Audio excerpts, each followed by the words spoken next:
steadfast love of the Lord never ceases. His mercies never come to an end. They are new every morning, new every morning. Great is thy faithfulness, O Lord. Great is thy faithfulness.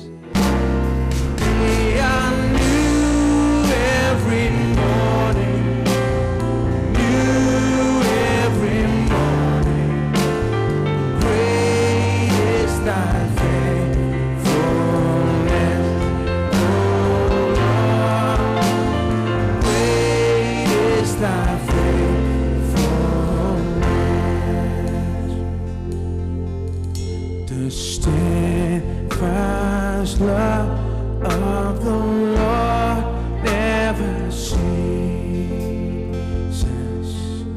His mercies never come to an end. They are new every morning, new every morning. Great is thy faithfulness, O Lord. Great is thy faithfulness. They are new. They are new every morning. New.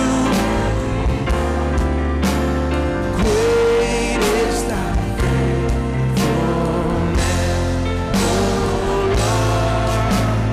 Great is thy faithfulness. They are new every morning. Oh, new every morning. Great is thy faithfulness, O Lord. Great is thy faithfulness.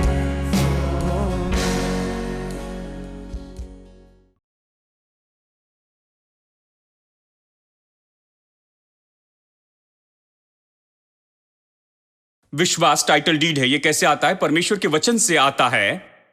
विश्वास सुनने से और परमेश्वर का वचन सुनने से आता है। तो यही पृष्ठभूमि है मेरे विश्वास के लिए।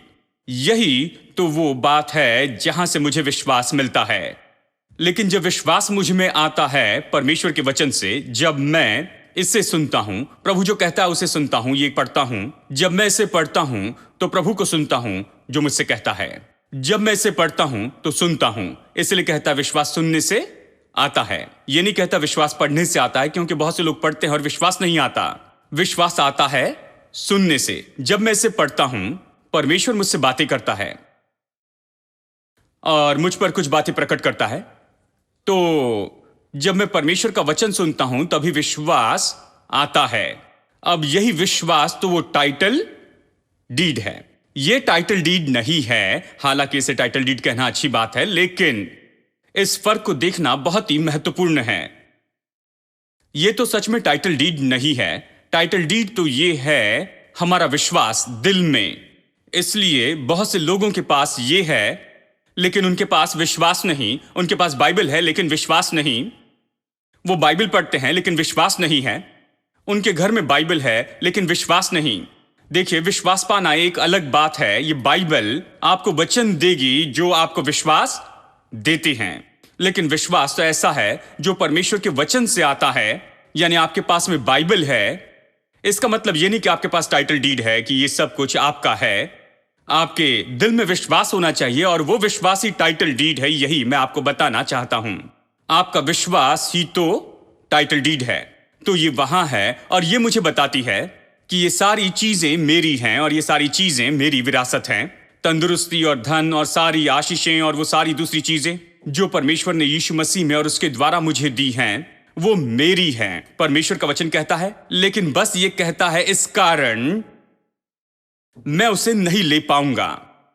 मुझे लेना है जो वो कहता है, और उसे मेरे दिल में जाना होगा, और उसे मेरे मुंह में जाना होगा, इसे मेरे कानों में जाना होगा, मुझे इसे कहना होगा, इस पर मनन करना है, और ये तो बदल कर वो हो जाए जिसे विश्वास कहते हैं मेरे दिल में। जब मेरे पास विश्वास है तो वो टाइटल डीड है। ठीक है, विश्वास है तो वो तो टाइटल डीड है। और टाइटल डीड बहुत महत्वपूर्ण है क्योंकि ये सबूत है कि आप इसके मालिक हैं। जब किसी के पास में बाइबल है और विश्वास नहीं करता कि वो मालिक हैं, बाइबल जो कहती है उसका, तो कुछ नहीं कर सकते। शायद 10 बाइबल हो लेकिन किसी काम की नहीं होगी। वो क्या विश्वास करता है जो बाइबल कहती है? क्या वो अपने दिल में विश्वास करता है? जैसे वो अभी दिल में शाश्वती पाया है, जैसे ये तो उसके दिल में एक मजबूत बात हो गई है कि उनके पास में ये है, और यही तो टाइटल डीड है। जब टाइटल डीड दिखा है तो कोई बात नहीं कर सकता है। मैंने आपको बताया था कि मेरे पिताजी ने कार खरीदी और किसी के घर में रखी क्योंकि हमारे पास पार्किंग की जगह नहीं थी। और कुछ हफ्तों के बाद में वो कार लेने के लिए गए, तब तक वो आदमी ये कार चला रहे थे। कहा अगर नहीं चलाएंगे तो ये सड़ जाएगी। तो मेरे पिताजी ने कहा कि आप चलाइए, और उसके बाद में जब वापस जाकर मांगा तो कहा नहीं, ये आपकी कार नहीं है, मैं चला रहा हूं, ये मेरी कार है। तो हम पुलिस के पास गए। पुलिस ने कहा देखिए ये कार तो उनके घर में है और आप कह रहे हैं ये आपकी है, तो हम कैसे मांगे? वो उनके घर में है, आपके घर में नहीं है। उन्होंने आपसे नहीं छीनी, आपके घर में आकर आपकी कार वो लेकर नहीं गए। ये कार तो पहले ही उनके घर में है। हम कैसे दावा करें कि ये आपकी कार है? क्या आपके पास पेपर्स हैं? मेरे पिताजी ने हाल ही में उसे खरीदा था और उनके पास में अब तक वो आरसी बुक नहीं थी, तो केवल रसीद ही थी, और वो रसीद भी उन्होंने कहां पर रख दी थी। तो उन्हें जाकर रसीद ढूंढनी पड़ी, और जानते हैं, और उन्होंने वो रसीद पाई जिसमें उन्होंने 2000 रुपए चुकाए थे, और उनका नाम वहां पर था कि इन्होंने पैसे चुकाए हैं।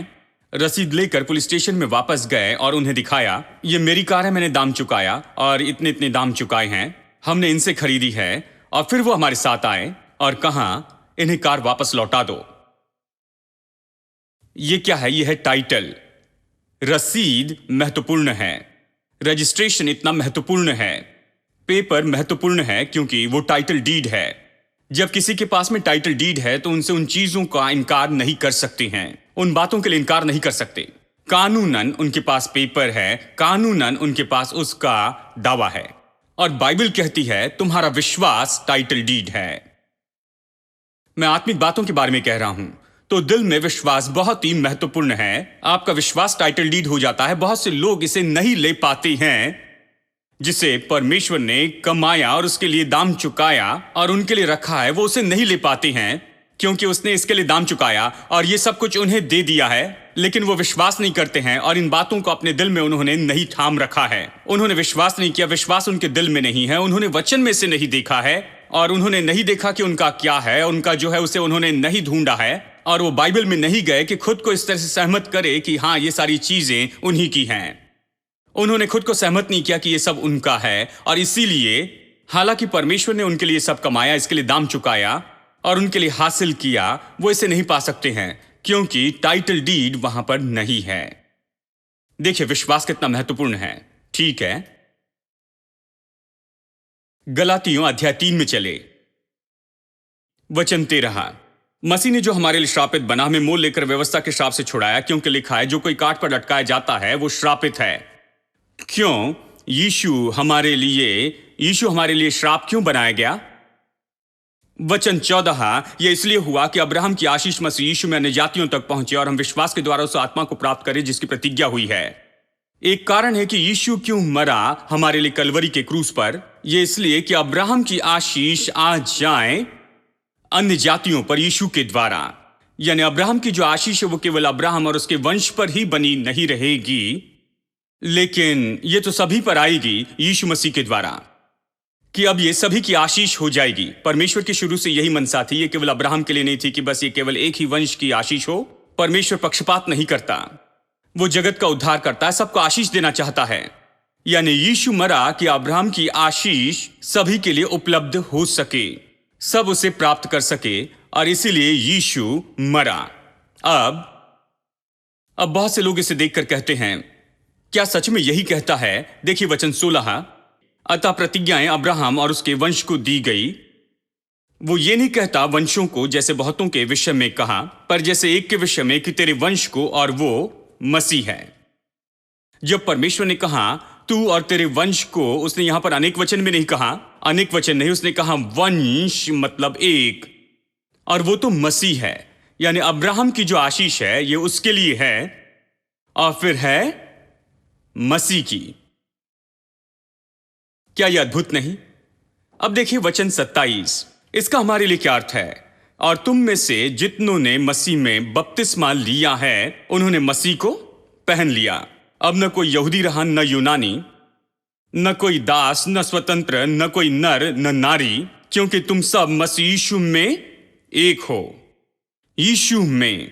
अब देखिए कोई फर्क नहीं पड़ता। निजातियों को लिखता है, वो गड़बड़ी में थे, वो सोच रहे थे ये सब कुछ तो अब्राहम का है और उसके वंशज का है, हमारे लिए क्या है, हम तो इसमें नहीं हैं। वो कहता है कोई फर्क नहीं पड़ता, चाहे यहूदी या यूनानी हो, दास या स्वतंत्र हो, स्त्री या पुरुष हो, उससे फर्क नहीं पड़ता, लेकिन तुम सब एक हो मसीह में। और फिर अगला वचन सुनिए, यदि तुम मसीह के हो तो अब्राहम के वंश और प्रतिज्ञा के अनुसार वारिस भी। प्रतिज्ञा के अनुसार कौन सी प्रतिज्ञा? कि वो वारिस होगा जगत का। हेलो, मैं आपको बताना चाहता हूं, वो आपके बारे में सोचना शुरू करता है कि आप जगत के वारिस हैं। परमेश्वर कहता है कि अब्राहम से प्रतिज्ञा की गई कि वो जगत का वारिस होगा, यह आपके लिए लागू होता है क्योंकि अभी आप अब्राहम के वंश हैं, क्योंकि आप मसीह में हैं, अब्राहम के वंश हैं, और इसलिए प्रतिज्ञा आपके लिए भी है और आप अब्राहम के वंशज हैं, और इसलिए आप इस आशीष और इस वारिस होने के लिए निश्चित हैं। आमीन। अब कुछ समय के लिए अब्राहम की आशीष के बारे में आप जरा सोचिए, क्योंकि देखिए पुराने नियम के समय में जानते हैं आशीष, अब्राहम की आशीष तो आत्मिक और साथ साथ में भौतिक आशीषें भी थी, लेकिन भौतिक आशीषें लोग बड़ी आसानी से समझ सकते थे। दाऊद को ही देखिए, वो बस चरवाहा था, कुछ ही भेड़ें थी, और जीवन के अंत में वो बहुत ही धनी व्यक्ति हो जाता है, बहुत ही धनी और बहुत ही सफल व्यक्ति। और उसका बेटा भवन निर्माण के काम की योजना बनाता और वो अपने बेटे के लिए प्रयोजन करता है। मुझे पता नहीं आंकड़ा क्या था, लेकिन मैं याद करता हूं डेक्स बाइबल में पढ़ रहा था कैसे इसकी गिनती की गई कि दाऊद ने कितना दिया अपने व्यक्तिगत अकाउंट से। उसने भवन निर्माण के लिए कितना पैसा दिया? उसने लाखों और करोड़ों मिलियन डॉलर दिए थे। हेलो, हजारों लाखों मिलियन डॉलर उसने एक व्यक्तिगत रूप में दिया, और फिर राज्य से भी कुछ दिया, और फिर उसके सारे जो मंत्री थे और ये सब लोगों ने दिया, और इतना ज्यादा हो गया। फिर वो अपने बेटे को बुलाकर कहता है बहुत सारी चीज यहां पर हैं, उसका ढेर लगा, इसकी गिनती करने के लिए समय नहीं है। बाइबल में पढ़िए, कुछ लोग तो इन सारे वचनों को छोड़ देते हैं। वो कहता है मेरे पास इनकी गिनती के लिए समय नहीं है, गिनती नहीं है, इतना ढेर लगा है। किसका ढेर? सोने और चांदी का। बाइबल एक जगह कहते हैं कि यदि कोई मनुष्य प्रभु का भय मानता है, वो पृथ्वी के धूल के जैसे सोने और चांदी का ढेर लगाएगा। और दाऊद के साथ बिल्कुल ऐसे ही हुआ। यह आदमी था, प्रभु के साथ चलता था, और वो तो एक चरवाहा था, और एक साधारण चरवाहे से बदलकर अब्राहम की आशीष यही तो करती है। किसी पर अगर अब्राहम की आशीष है तो शायद आज वो गरीब होगा, लेकिन मैं आपसे कह दूं, शायद हो सकता उसके पास 3-4 भेड़ें हों। अचानक आप पाएंगे कि 30-40 हो गई हैं, फिर 300 और 400, और अचानक उसे शहर में देखकर कहेंगे क्या कर रहे हो, तो वो कहेगा मैंने सारी भेड़ें बेच दी और ये पूरी बिल्डिंग खरीद ली है। अगली बार मिलेंगे तो कहेंगे मैंने बगल वाली बिल्डिंग खरीद ली है। जानते हैं वो ऐसे ही हैं। ये तो अब्राहम की आशीष है। वो उन सारी चीजों के मालिक होने को लेते हैं, वो सब कुछ ले लेते हैं, वो असंभव पर विश्वास करते हैं। हेलो, समझ रहे हैं? इसलिए मैंने आपको स्त्री की कहानी बताई थी जो 18 साल से झुकी हुई थी। यीशु ने मालिकाना हक को बताया है। वो गुस्से में थे कि उसने चंगाई दी, लेकिन उसने ये कहा कि ये तो अब्राहम की बेटी है जिसे शैतान ने 18 साल से बांध कर रखा था, क्या उसे आजाद नहीं होना चाहिए? यहां दूसरे शब्दों में हमारी भाषा में इस शिक्षा के बारे में हम इस तरह कह सकते हैं कि अब्राहम की बेटी है, इसलिए यह तंदुरुस्ती के लिए नियुक्त है। तंदुरुस्ती इसका जन्म का अधिकार है, यह इसी की है। ये अब्राहम की बेटी, उसने अब्राहम की बेटी क्यों कहा? क्योंकि अब्राहम की बेटी परमेश्वर की संतान है। वाचा के अनुसार प्रभु ने कहा मैं चंगाई दूंगा, तुम्हारा चंगाई दाता मैं हूं। और इसलिए एक जगह पर यीशु कनानी स्त्री को देखकर कहता है, सुनो ये बच्चों की रोटी है। उसने कहा ये चंगाई तो बच्चों की रोटी, इसे कुत्तों को नहीं दे सकता, ये बच्चों की रोटी है। उसका ये कहना था ये परमेश्वर की संतान के लिए है। और वो उनसे कहता है कि ये अब्राहम की बेटी है, 18 साल से ऐसी है, तो क्या इसे ऐसे आजाद नहीं होना है? वो यही कह रहा था कि ये मालिक है, क्या उसे लेने में हमें मदद नहीं करनी चाहिए? कैसे ये तो मालिक है और इस तरह से जी रही है, कैसे ये तो इस समय पूरे समय मालिक रही है, लेकिन ये तो झुक गई है, हार गई है और कुचली गई है इस बीमारी के बड़े भार में। क्या कोई इसे नहीं बता सकता है कि ये मालिक है और इसे प्रोत्साहित करे कि उसे ले ले जो इसका है और उसमें वो आनंद मनाए?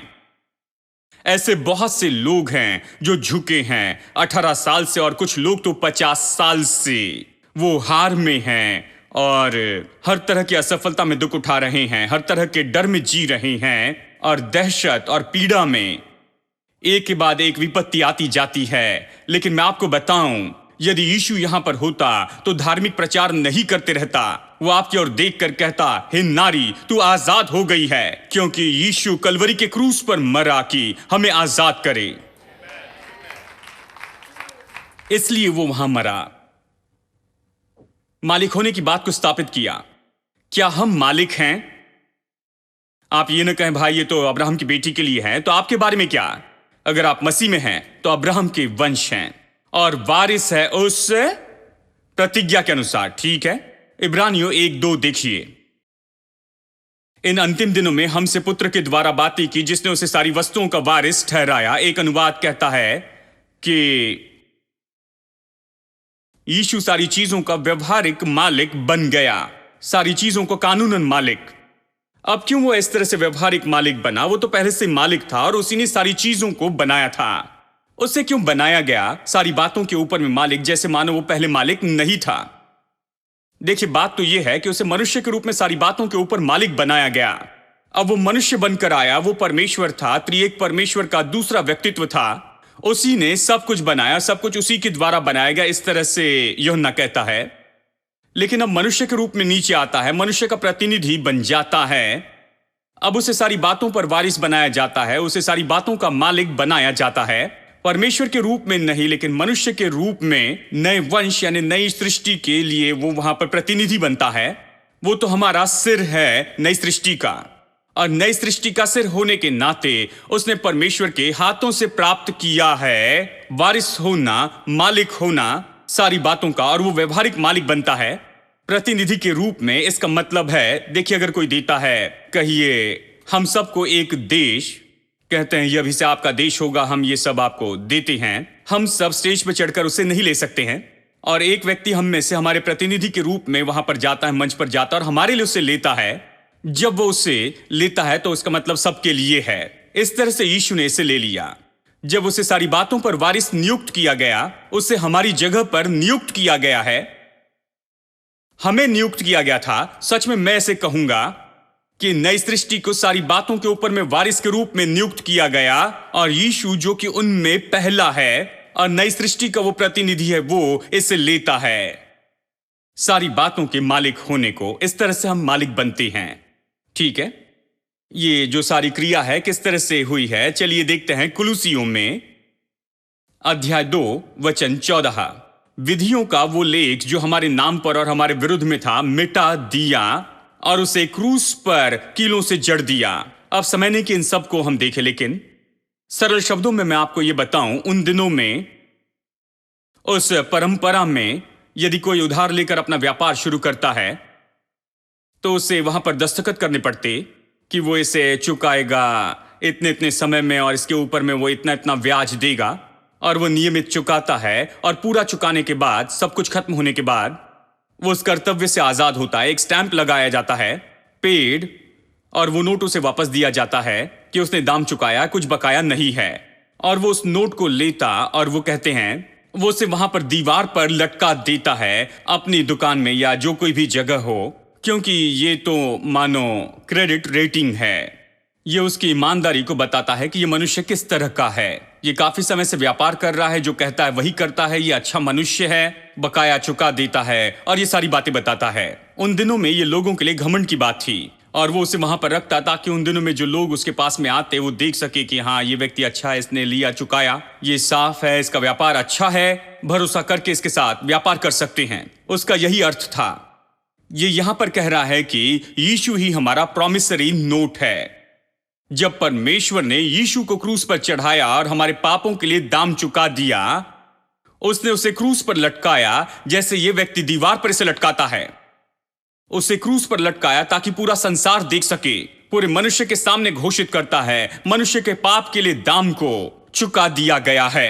अब कुछ बकाया नहीं है, उसे पूरी तरह से चुकाया गया है। क्रूस का यही अर्थ है। जब भी क्रूस को देखते हैं, यही आपके लिए अर्थ होना चाहिए कि दाम पूरा चुका दिया गया है, कोई बकाया नहीं है, यह पूरा चुकाया गया। किसी अद्भुत व्यक्ति ने पूरा चुका दिया गया है। अब हम ठीक हैं, यही इसका अर्थ है। अब आगे पढ़ते हैं अगला वचन। उसने प्रधानताओं और अधिकारों को ऊपर से उतारकर उनका खुल्लम खुल्ला तमाशा बनाया और क्रूस के द्वारा उन पर जय जयकार की ध्वनि सुनाई। हमें इसे समझना होगा कि पौलुस क्या सोच रहा है। उन दिनों में जब रोमी युद्ध के लिए जाते थे, उस युद्ध को जीतने के बाद किसी जगह को ले लेते हैं, वो दुश्मन के सारे बंदी को ले लेते हैं और सारा सोना चांदी और सब कुछ जो उन्होंने पाया उस जगह से, और सारे गुलाम वो लेकर जाते और उनका जुलूस निकालते, विजय के जुलूस में दिखाते हैं कि वो अपने साथ क्या वापस लाए हैं। ये उनके लिए ट्रॉफी थी। देखो हम कितने गुलाम को लेकर आए हैं, देखो इतने लोग, ये अब हमारे हैं, सारी चीजें हमारी है, देखो हम क्या लेकर आए हैं। और वो विजय का एक जुलूस निकालते, बिल्कुल वैसे ही ओलंपिक के जैसे। गोल्ड मेडल जीतने के बाद में वो विक्ट्री लैप में दौड़ते हैं। और क्या होता है जब ये कहता है कि उसने प्रधानताओं और अधिकारों को अपने ऊपर से उतारा और उनका खुल्लम खुल्ला तमाशा बनाया और जय जयकार की ध्वनि सुनाई। इसका मतलब ये कह रहा है कि नरक में क्या हुआ जब यीशु वहां पर नरक में गया, क्या हुआ जब वो क्रूस पर मरा, उसकी आत्मा नीचे नरक में गई। और बाइबल कहती है कि उसने प्रधानताओं और अधिकारों को अपने ऊपर से उतार फेंका। इसका मतलब शैतान ने मनुष्य से बहुत ज्यादा ले लिया। परमेश्वर ने मनुष्य को जो दिया वो सब शैतान ने छीन लिया। जो भी मनुष्य को दिया गया था, शैतान ने वो सब कुछ उससे छीन लिया था। अब यीशु वहां पर जाता है मनुष्य के रूप में, मनुष्य के लिए, मनुष्य के प्रतिनिधि के रूप में, और उस लूट को वापस लेता है। हर एक चीज जो शैतान ने ली थी, अभी यीशु उसे वापस लेता है। यीशु ने प्रधानता और अधिकारों को उतार कर फेंका, मतलब शैतान ने जो कुछ भी लिया था उसने वापस ले लिया। मनुष्य के रूप में उसने सब कुछ वापस ले लिया और वो उससे बाहर आया और विजय के उस जुलूस में गया ताकि सारा नरक जो है और अदृश्य संसार की सारी जो शक्तियां हैं आज उसे याद करते हैं। आप मुझे वो दुष्टात्मा नहीं दिखा सकते जो इसे याद नहीं। हर दुष्टात्मा यीशु को जानती है क्योंकि वो वहां पर बहुत ही विख्यात है, क्योंकि यही वो मनुष्य है जिसने विजय की दौड़ लगाई। वो मनुष्य है, वो उसे मनुष्य के रूप में जानते हैं। नाजरत का वो मनुष्य, वो तो मनुष्य है, सभी मनुष्यों के जैसे एक मनुष्य है जो कि नरक में नीचे आया। उसने शैतान से वो सब कुछ छीन लिया जो कुछ भी मनुष्य का था। उसने पूरी तरह से शैतान को हरा दिया और वो सब कुछ वापस ले लिया जो कुछ मनुष्य का था, और उसके साथ में विजय में आगे बढ़ा। वो विजयी दौड़ को याद रखते हैं। इसलिए ये कहता है, जब कहता है प्रधानता और अधिकारों को नाश किया, सबके सामने उनका खुल्लम खुल्ला तमाशा बनाया, उन पर विजय प्राप्त की, ये दौड़ है और उसने उन पर जय प्राप्त कर ली। हम कैसे मालिक बनते हैं? हम इसी तरह से मालिक बनते हैं।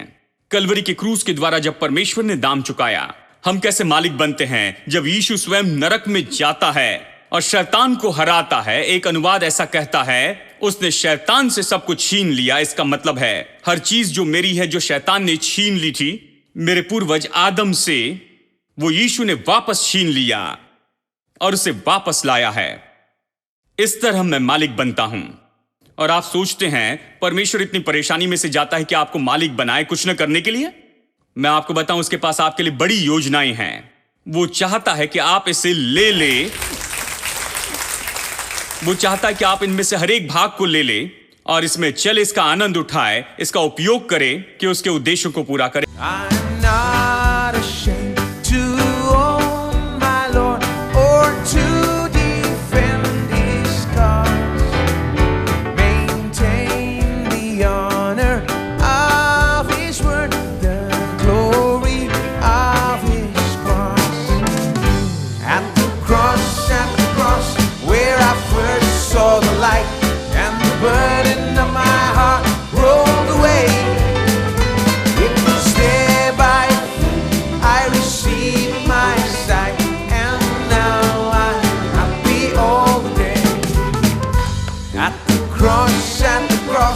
where I first saw the light and the burn